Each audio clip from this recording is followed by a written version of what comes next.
नमस्कार दोस्तों, शारदीय नवरात्रि के तीसरे दिन में आप सभी का स्वागत है। आज का दिन है शक्ति के उस स्वरूप का जिनकी आभा स्वर्ण जैसी है और जिनके माथे पर घंटे के आकार का अर्धचंद्र सुशोभित है। आज हम बात करेंगे माँ चंद्रघंटा की। आज की वीडियो में हम जानेंगे माँ का स्वरूप, उनकी पौराणिक कथा, पूजा विधि और आज पहने जाने वाले शुभ रंग के बारे में। वीडियो के अंत तक बने रहिए क्योंकि मैं आपको एक विशेष मंत्र भी बताऊंगा। माँ चंद्रघंटा का स्वरूप अत्यंत शांतिदायक और कल्याणकारी है। इनके शरीर का रंग सोने के समान चमकीला है। इनके 10 हाथ हैं जिनमें खड्ग, बाण, त्रिशूल और धनुष जैसे अस्त्र शस्त्र सुशोभित हैं। इनका वाहन सिंह है। माँ के माथे पर जो घंटा है उसकी भयानक ध्वनि से अत्याचारी दानव और दैत्य हमेशा थर थर कांपते हैं, लेकिन अपने भक्तों के लिए माँ अत्यंत सौम्य और ममतामयी है। पौराणिक कथाओं के अनुसार जब असुरों का आतंक बढ़ गया और महिषासुर ने इंद्र का सिंहासन छीन लिया, तब देवताओं ने त्रिदेवों ब्रह्मा, विष्णु और महेश से मदद मांगी।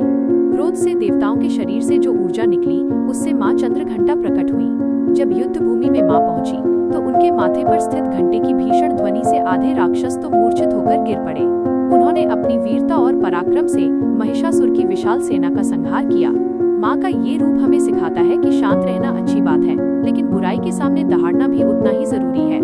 अब बात करते हैं आज की पूजा कैसे करें। सबसे पहले सुबह जल्दी उठकर स्नान करें और सुनहरे या लाल रंग के वस्त्र पहनें। इसके बाद कलश और गणेश जी की पूजा करें। माँ चंद्रघंटा को लाल कमल या गुलाब के फूल बहुत प्रिय हैं। आज के दिन माँ को दूध या दूध से बनी मिठाइयों का भोग लगाना चाहिए। आप केसर की खीर का भोग भी लगा सकते हैं। पूजा के दौरान इस मंत्र का 108 बार जाप करें। ओम देवी चंद्रघंटाई नमः। तीसरे नवरात्रि का शुभ रंग है ग्रे या सफेद। ज्योतिष शास्त्र के अनुसार माँ चंद्रघंटा शुक्र ग्रह को नियंत्रित करती हैं। उनकी पूजा करने से व्यक्ति के जीवन में ऐश्वर्य, सौभाग्य और सुख समृद्धि आती है। तो दोस्तों, ये थी माँ चंद्रघंटा की महिमा। माँ आप सभी के जीवन से भय का नाश करे और आपको साहस प्रदान करे। अगर आपको ये जानकारी अच्छी लगी हो तो वीडियो को लाइक करें और कमेंट में जय माँ चंद्रघंटा जरूर लिखें। कल मिलेंगे चौथे नवरात्रि की कथा के साथ। तब तक के लिए शुभ नवरात्रि। महिषासुर वध विनियोग। ओम अस्य श्री प्रथम चरित्रस्य ब्रह्मा ऋषिः महाकाली देवता गायत्री छन्दः नंदा शक्तिः रक्तदंतिका बीजाम अग्निस्तत्वम ऋग्वेदः स्वरूपम श्री महाकाली प्रीत्यर्थे जपे विनियोगः। ऋषि बोले, जब सेनापति चिक्षुर मारा गया और चामर भी नष्ट हो गया, तब महिषासुर ने स्वयं युद्ध का मोर्चा संभाला। वो महेश भैंसे का रूप धारण करके देवगणों को त्रस्त करने लगा। किसी को थूथन से मारकर, किसी को खुरों से रौंदकर और किसी को पूंछ से चोट पहुंचाकर वो देवताओं को विदीर्ण करने लगा। उसने अपनी सांसों के झोंकों से पर्वतों को उखाड़ फेंका और बड़े बड़े वृक्षों को धराशायी कर दिया। महिषासुर के खुरों से पृथ्वी फटने लगी और उसकी पूंछ के प्रहार से समुद्र का जल चारों ओर उछलकर धरती को डुबोने लगा।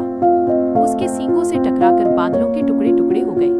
महिषासुर के इस पराक्रम को देखकर जगदम्बा चंडिका अत्यंत क्रोधित हुई। उन्होंने उस महान असुर को बांधने के लिए अपना पाश फेंका। पाश में बंधते ही उस महासुर ने भैंसे का रूप त्याग दिया और सिंह बन गया। जैसे ही अंबिका उसका सिर काटने को उद्यत हुई, वो खड्गधारी पुरुष के रूप में प्रकट हो गया। तब देवी ने उस पुरुष पर बाणों की वर्षा की तो वो तुरंत एक महाकाय हाथी बन गया। वो हाथी अपनी सूंड से देवी के विशाल सिंह को खींचने लगा और गरजने लगा। चंडिका ने अपनी तलवार से उस हाथी की सूंड काट दी। तब वो असुर फिर से भैंसे का रूप धारण कर खड़ा हो गया और पहले की तरह ही चराचर जगत को व्याकुल करने लगा। तब क्रोधित होकर जगन्माता चंडिका ने बार बार उत्तम मधुसुरा का पान किया और लाल आंखों से अट्टहास करने लगी। उधर असुर भी मदमत्त होकर अपनी शक्ति के अभिमान में पहाड़ों को उखाड़कर देवी पर फेंकने लगा। देवी ने अपने बाणों से उन पहाड़ों के चूर्ण कर दिए। तब माँ भगवती ने गरजते हुए कहा, गर्ज गर्ज क्षणम मूढ़ मधु यावत् पिबाम्यहम् मया त्वयि हतेल त्रैव गर्जिष्यन्त्याशु देवताः। ओ मूर्ख, जब तक मैं मधु पीती हूँ तब तक तू क्षण भर के लिए गरज ले। मेरे हाथों तेरा वध होने के बाद अब शीघ्र ही देवता भी गर्जना करेंगे। ऐसा कहकर देवी उछलकर उस महासुर पर चढ़ गई और अपने पैर से उसके कंठ को दबा दिया। फिर उन्होंने अपने त्रिशूल से उसके वक्षस्थल पर प्रहार किया। देवी के पैर से दबे होने के कारण महिषासुर अपने भैंसे के मुख से दूसरे रूप में, अपने असली असुर रूप में आधा बाहर निकल आया।